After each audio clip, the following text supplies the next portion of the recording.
You're listening to the Veterinary Innovation Podcast.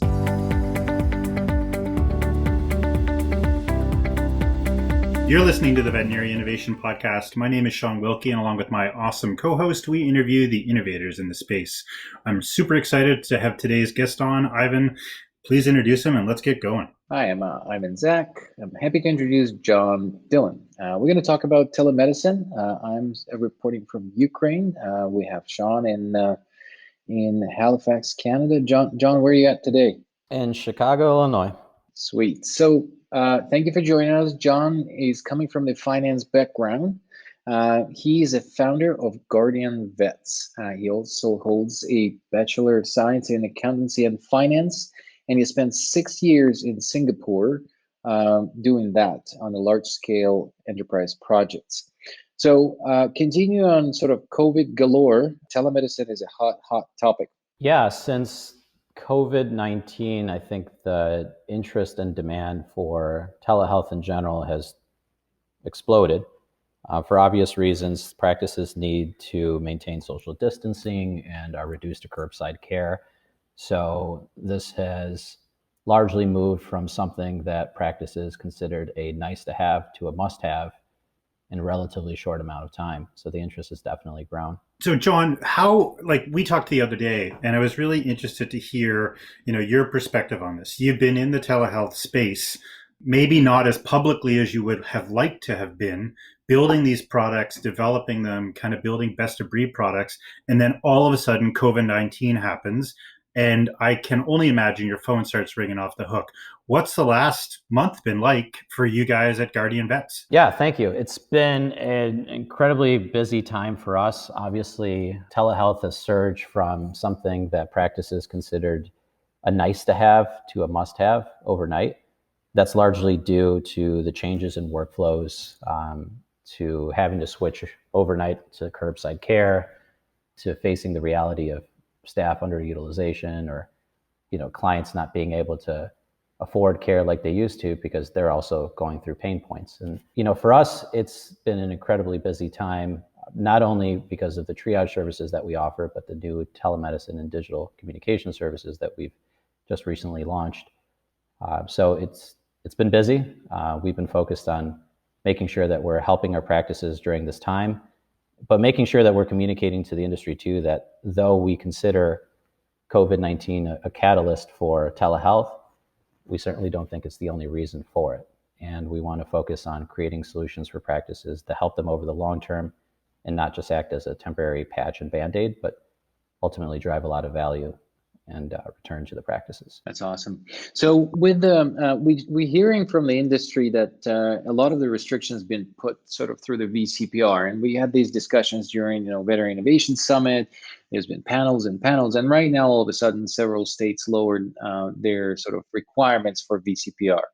So with the VCPR, do you hear from the vets the disappointment with, let's say, California? I think they actually strengthened their VCPR requirements, and then I know that Colorado had them already in place, that you could establish the contact with the new customer over the telehealth.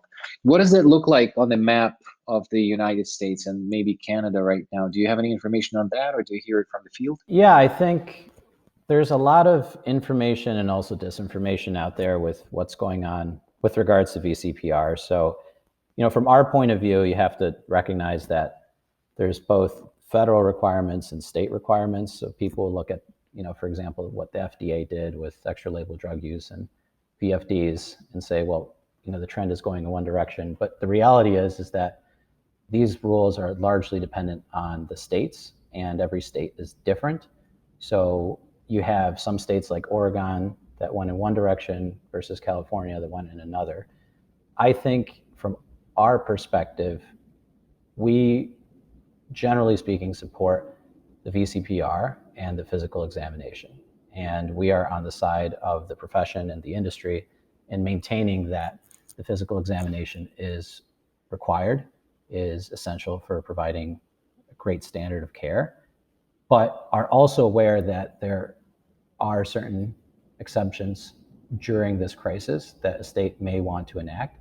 And so we just have to do our best to keep up with these changes and make sure that we're just staying on top of it. But I definitely understand how some of the rules are being relaxed because of the need for social distancing and the need to protect our clients and our team and our staff.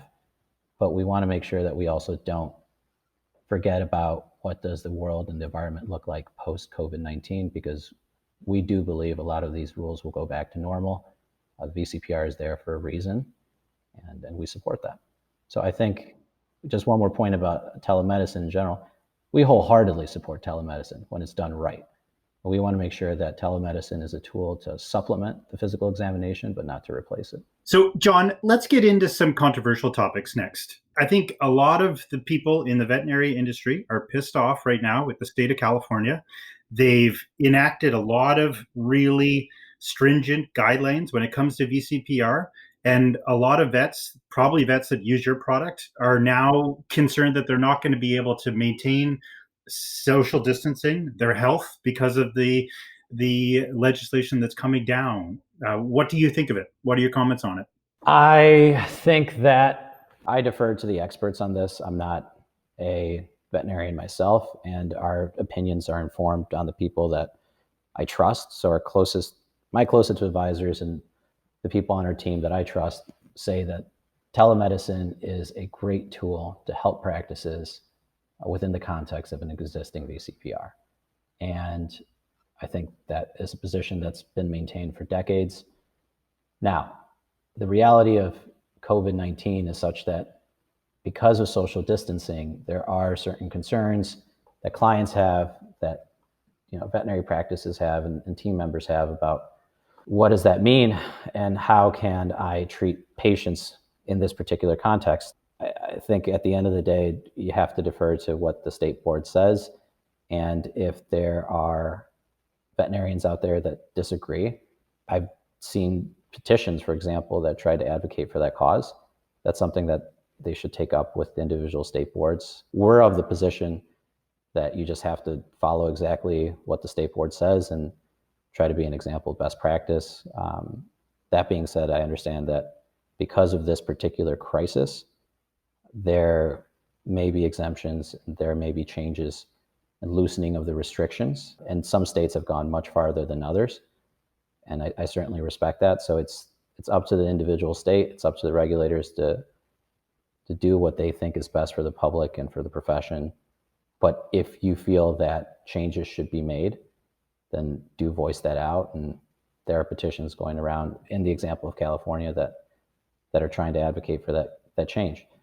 I think COVID-19 is, if we look at it as an isolated silo, however, we shouldn't go so far as to throw the baby out with the bathwater. I think VCPR in general is a practice, there's a standard that has been applied for decades successfully. It's protected patients, it's protected standard of care. And from our point of view, again, we believe telemedicine is a tool to help supplement the relationship, to help with client engagement and retention and communication. But we do not feel that telemedicine should be a substitute or replacement for the physical examination over the long term. But COVID-19 may be a special situation. And in those instances, I do applaud the veterinarians that are going out there and voicing their concerns, because it seems like they have very legitimate cases, and those need to be heard and respected. And I think the regulators are doing their best to keep up. Awesome. So telemedicine done right, you mentioned something like that. What I bumped into in several applications of telemedicine right now with what we do, we work with a couple consolidators. Everybody's rushing into putting them into place. And then once they're there, they think, all right, now I have telemedicine. Now, beyond that, there's more to it. There's workflows. There's how does that apply to my current situation? How do I roll it out? How do I apply it to the situation where we're on complete lockdown, curbside? How do we do part from home, supplemented with the diagnostics of the hospital? Are there certain workflows that you guys developed in the middle of these crises that you recommend to clinics to adapt to this? Because the hardest part is not really to install the software and give it to everybody. It's really making it a habit and letting everybody to use it in a natural way. So have you developed anything like that to help the clients? Yeah, that's an excellent question, and thank you. if it's okay, I'd like to just give a little bit of context on our company and how we get started, because it really informs our whole approach to telehealth in general. And it informs how we do things differently and why. But when I started this company a few years ago, in 2017, I was a new pet owner, reached out to my veterinary practice after hours, and I got the voicemail. It said, sorry, we're closed. Leave a message or go to the emergency room. And when I reached out to the emergency room, I said, is this an emergency? Do I need to come in? They said, well, if you think it is, come on in. And so, of course, I went, spent a lot of money, and found out it wasn't an emergency, and was very upset the next day with my general practice. And I reached out to the owner and I said, where were you? I needed you. And you weren't there for me. He said, John, I understand clients have issues. You have issues after hours, or my clients have issues after hours, but I have a family. I have a life. It's unfair to expect me to be on call 24/7. What do you want me to do? And that's where, I and my business partner, Dr. Catherine, we came up with this idea of integrating triage support through the veterinary practice after hours to help them offer continuity of care to their clients. In other words, even when they weren't available themselves, we could help provide triage support to their clients to help the clients understand if their issue was an emergency or not. And if it was not an emergency, schedule an appointment with the practice to be seen the next business day. So that concept of continuity of care was really geared towards bonding the client more closely to the practice and delivering better service. We always believe better service is better business. Now, as we kept on growing and evolving, this is way before COVID-19, we realized that, we started to take a step back as a company and think, what is our mission? What are our values? And why are we doing what we're doing? Aside from just triage support, is there something deeper to this? And what we realized is we want to help veterinary practices communicate better with their clients. And if we help a veterinary practice communicate better with its clients, we believe patient outcomes will improve and financial return will follow. And so as part of that mission to improve communication, we realized that not only is continuity of care important, but convenience. And the most convenient thing is your phone, right? It's the most ubiquitous tool that you have that's always glued to you. And if you want to help veterinary practices conveniently communicate with their clients, it has to be mobile, it has to be digital, it has to be ubiquitous, and you have to allow the client to communicate on their own terms. That's where we came up with this concept of offering a unified triage support system with telemedicine and digital communications. And that's what we've kind of spent over a year building. We launched it recently, in response to the needs of practices with COVID-19, but this is a long time in the making. And so to our point about telemedicine being done right, there's a number of fundamental points that we believe are essential to doing this right. One is making sure that you're able to help your clients even when you're not personally available through triage support, but doing so in a way that bonds your clients more closely to your practice. We have seen, examples out there, of companies that may connect your clients to a competing practice down the street if you as a doctor happen to be unavailable. And we don't think that's correct. We've seen other companies that try to bond the client more closely to them as a platform as opposed to the practice, which from our point of view is not the goal. We don't want to be a big consumer-facing brand. We want to help veterinary practices, again, communicate better with their clients and empower them to do so. So that also translates into the flexibility and customization options that we allow for our practices. So our platform is built to be very flexible. I always like to say a practice in Manhattan is going to be very different than Oklahoma or California in their needs and how they want to treat their clients, in the protocols that they might want to have us use and display to their own clients. So all of that is able to be customized and tailored for their individual preferences. So from our point of view, telemedicine done right has to be comprehensive. It has to be unified into the practice management system, sync back up into the PIMS seamlessly. It needs to fit into the veterinary practice's workflows. And Ivan, to your point about how do you actually execute and implement this, we believe that a true partner should have a dedicated client success manager dedicated to your practice to make sure that not only do you have a piece of technology and software that enables you to do the video conference, that enables you to do the documentation and sync everything back up into the PIMS, that provides for the recording, that has the insurance policies in place, and that is functioning, but also that is there to help you communicate with your clients of how is this service offering being delivered? How can you download it? How can you use it? How can you train the doctors, for example, in the exam room to communicate this to their clients and do a forward booking right then and there? How you can train the CSRs and the support staff to communicate this to clients in the practice and outside the practice. How do you communicate it on the website? How do you train the staff to use it?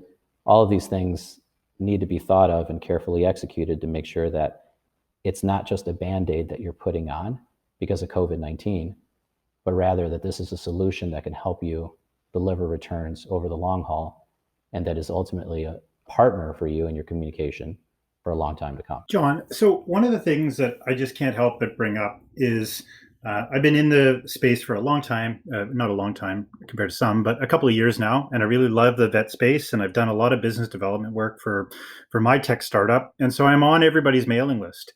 And I think there's at least 5 or 6 new telemedicine platforms that are integrated into other software platforms.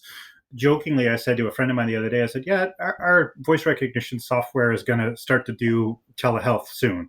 And they looked at me with a hazy look and said, well, that doesn't seem like a very good idea. And I was like, yeah, I'm just joking. But it seems to be that everybody and their dog all of a sudden is coming into the telehealth space. And, I talked to a veterinary the other day and I said, are you doing anything with telehealth? And he said, yeah, I just got set up with Zoom and I'm trying to figure out how to use it. So I think that's the reality. And so what would you say to those people that think they have a telehealth platform because they've installed Zoom and are not sure how to use it yet? And that doctor will remain nameless. Yeah, and that we see that all the time. People using Zoom and people using Jotform and hobbling together that with Google Hangouts or Skype or GoToMeeting. There's a lot of solutions out there. And from our point of view, we just want to focus on helping the veterinary practice have an integrated and comprehensive solution. So the reality is that this technology, just video technology in general, is not new. You can use it on, your phone right now. You can just have a video meeting with one of your friends. You can go on Facebook Messenger. We're right now seeing each other through video.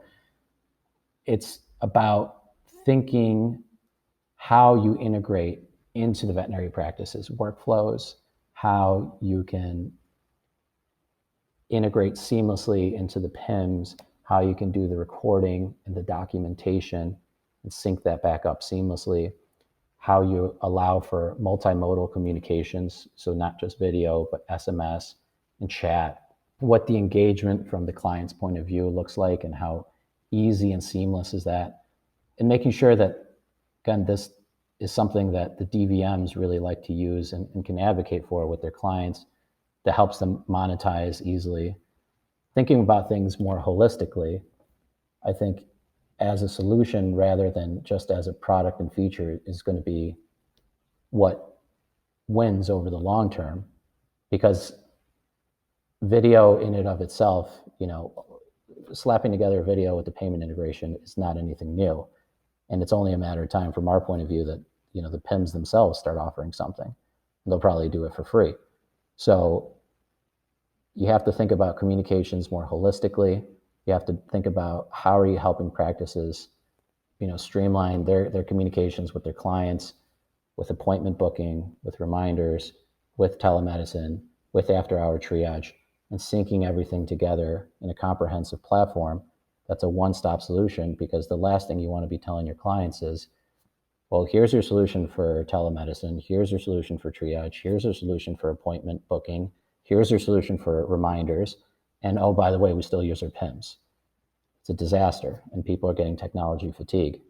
So thinking about things in a more comprehensive manner and delivering solutions that are easy to implement and use, I think it's going to resonate really well with the veterinary community. And then once you have the technology down, making sure that you also execute on the implementation side and you communicate this effectively to your clientele. Because from the feedback we've been seeing, a lot of these platforms Yeah, some practices are doing a few videos here and there, but they're not making that much money off it. And the risk that you run is that people say, well, that was nice to try out, but doesn't really drive too much to our bottom line. So, it's going to fade back as being not as important. And what we're trying to advocate for is, no, think about this over the long term. Think about how this can supplement your business and strengthen your relationships, but you have to do it right from the get-go. And you have to think about not only the technology, but how you can implement this and how you communicate this for the solution to be effective. And I think the people too, right? I think that's the one thing that we often forget when we look at technology is you can build the best app on the planet, but if the people aren't trained and there's not proper change management, everything's not going to be used. And yeah, I think people are scrambling and there's a whole lot of that happening. It sounds like you guys have taken the time to kind of think this through and you had some pretty lucky timing with the work that you had slated to do and that you've now released into the market. Yeah, I certainly think that the timing with this release has been lucky. I think in business in general, you kind of have to stay alive long enough to hope to get lucky. But I think during these challenging times, one, you have to recognize that we do understand a lot of veterinary practices are hurting, and they have to furlough staff, and they're reduced to curbside care, and they've had to change overnight how they do business. And so from our point of view, with all of these changes happening, we double down and focus on our values and on our mission, and making sure that when we put out solutions, that they help the veterinary practice, that they help connect the client more closely to the practice, that they fit within the DVM's workflows, and that we're constantly asking the DVMs and the support staff, how can we make this better? What did you like about this? What can we improve? What other features would you like to see? And how does that add to the whole service offering? Because we don't feel that communications is, you can bifurcate, for example, the triage from the telemedicine and the telemedicine from the appointment scheduling and the appointment scheduling from the reminders. It has to be unified, and it has to sync seamlessly back into the PIMS in order for this to be the solution that the veterinary practices want. And the reality is that if you talk to any veterinary practice, they do want this, but it's very hard to build. That's why we took over a year to develop our product, but we're glad to finally be able to put it out there, and we hope people find it to be valuable. It's interesting that you're talking about how clinics have to convert overnight. It's been fascinating to watch different organizations sort of fail, close the doors, or convert. And there's this concept that I just took a bunch of courses. I utilized the time of being locked at home. In fact, I worked so long from home office, so I probably would be one of those guys that will get outside and be like, "What quarantine?" Because I've been just sitting at home.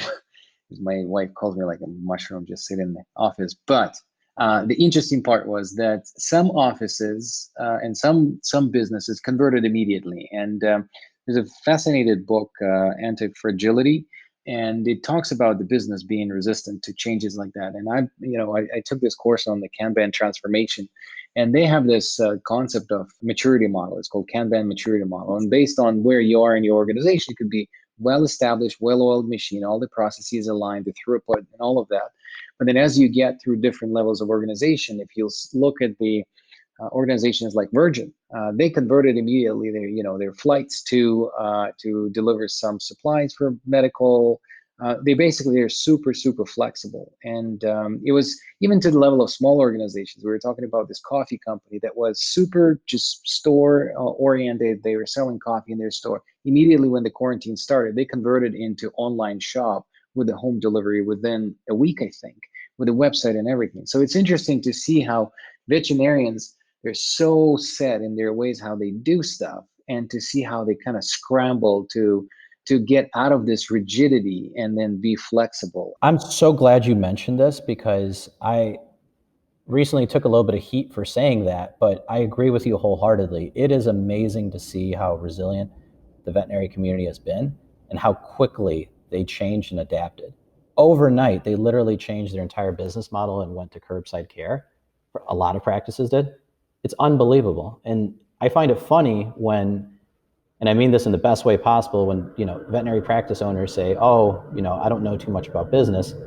And yet here they are running multi-million-dollar practices and can, on a dime, change their entire business operations and model and do so successfully. I think it's extremely impressive. It shows the entrepreneurial spirit of the community and how hardworking and dedicated these people are. So, it is a very challenging time for a lot of practices, but I think we should also give, thank you for bringing this up, a lot of recognition to the practices that have been able to adapt and overcome the adversity, because it is, from my perspective as a small business owner, unbelievable to see how responsive other small business owners have been and how they're reacting to this, and in some cases even thriving. Well, change or die, right? That's what they always say. So, I mean, it's just the reality that we live in nowadays. John, great conversation. Thanks so much for coming on the show. We like to wrap up the same way every week. We've got a couple questions for you. First question is a TED Talk, a book, something that inspires you, maybe something that keeps you from going COVID-19 crazy. Whatever you got for us, lay it on us. There's a talk, it's called How Great Leaders Inspire Action. And, when I saw the talk, it's this guy called Sinek, and he drew these concentric circles, and he said most people try to sell from what they do and explain how they do it, and then finally the why.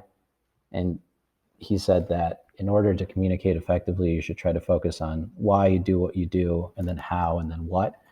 That's always stuck with me. I thought it was a really great presentation. So if you haven't seen it, I highly encourage you to watch it. And I try to model, how we communicate based off of what he suggested, because I thought it was pretty powerful. So I'd recommend watching that. Number one recommended person on our podcast to go check out a TED Talk too. I think it's probably been at least 10 times or something. It's unbelievable. This is why he's actually so popular, because we advertise him on Veterinary Innovation Podcast. We should take some credit for that. We should take some royalty off that. You're welcome, Mr. Sinek, wherever you are.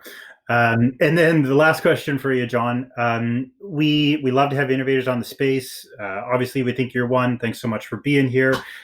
Who else in your circle do you think we absolutely need to talk to on the show? I don't know if you guys have talked to him yet, but I would recommend a gentleman called Aaron Wallace. He's one of the founders of Lacuna Diagnostics. It's a digital cytology startup. Aaron is a individual I respect a lot. He was a student when I first met him. He's become a DVM and an MBA, and I've met very few people that understand the industry as well as he does.